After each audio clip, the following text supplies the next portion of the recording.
ये 2 फूल लिए। ये गुड़हल का है, इसमें हम लोगों ने फूल के भाग देखे थे। कौन कौन से? 4 भाग देखे थे। एक होता है बाह्य दल, सेकंड होता है पंखुड़ियां फूल की, उसके बाद अपनों ने पुंकेसर पढ़ा था, पुंकेसर के बाद अपनों ने अंडाशय पढ़ा था। ठीक है, तो इन पुष्पों में आपको बाह्य दल दिख रहा है? हाँ। कौन सा है बाह्य दल इनका? ये हरा वाला भाग। ठीक है, ये हरा वाला भाग। इसमें देखो कितनी पंखुड़ियां इसकी बाह्य दल की? 1 2 3 4 और ये 5। इसमें भी कितनी है? 5। 1 2 3 4 और 5। अब इसका बाह्य दल कैसा है? जुड़ा हुआ है कि स्वतंत्र है? इसका स्वतंत्र है। देखो अलग अलग जा रहे हैं सारे बाह्य दल, जा रहे ना, और इसका जुड़ा हुआ है ऊपर तक पूरा। इसके बाद इसकी पंखुड़ियां पड़ी थी फूल की, है ना, इसमें कितनी? 25 पड़ी थी अपनों ने, अलग अलग। सभी फूलों में बाह्य दल की संख्या भी अलग अलग होती है और पंखुड़ियों की संख्या भी अलग अलग होती है ना। जरूरी नहीं कि सब में समान हो, सभी में अलग अलग होती है और कुछ में समान भी हो सकती है।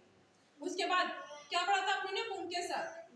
उसके बाद पुंकेसर और अंडाशय पढ़ा था। देखो इस पुष्प में पुंकेसर नहीं है, ये देखो बीच में तंतु निकल रहे हैं। हाँ। ये पुष्प का होता है नर जननांग, इसको निकाले अपन, एक एक करके आराम से निकालेंगे ना।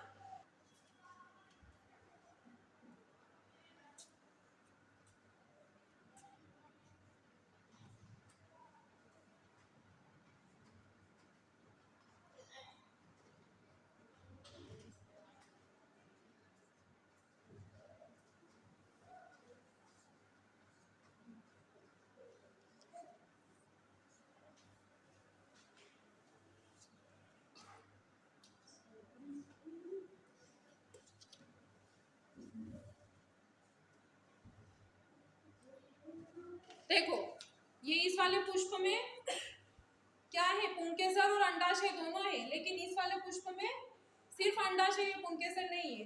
तो यह जरूरी नहीं है कि सभी पुष्पों में पुंकेसर और अंडाशय दोनों हो। किसी में अंडाशय हो सकता है और किसी में नहीं हो सकता। अंडाशय तो सभी में होता है, लेकिन किसी में अंडाशय हो सकता है और पुंकेसर नहीं हो सकते। लेकिन अंडाशय सभी में होता है, सभी पुष्पों में अंडाशय होता है। जैसे इसमें है, इसमें पुंकेसर भी है, इसमें दोनों ही है, इसमें सिर्फ अंडाशय है। अब अपन ने पुंकेसर के भाग पढ़े थे। ये देखो पुंकेसर, ये सबसे ऊपर क्या है इसमें? इसको, इस वाले हिस्से को क्या बोलते हैं अपन? परागकोश। परागकोश, जिसमें क्या रहते हैं? पराग कण भरे हुए रहते हैं। और इस पूरे लंबे तंतु को क्या बोलते हैं?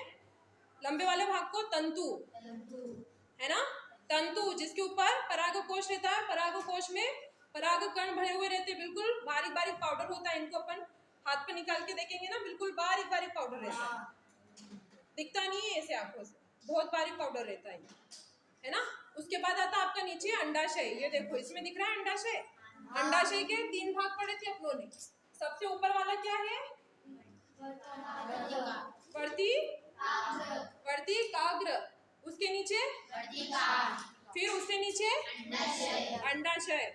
इसको क्या बोलते हैं? स्त्री केसर। पूरे को, इस पूरे को स्त्री केसर पढ़ेंगे, जिसके 3 भाग है। कौन कौन से? वर्तिकाग्र, वर्तिका और अंडाशय। तो ये था आपका फूल।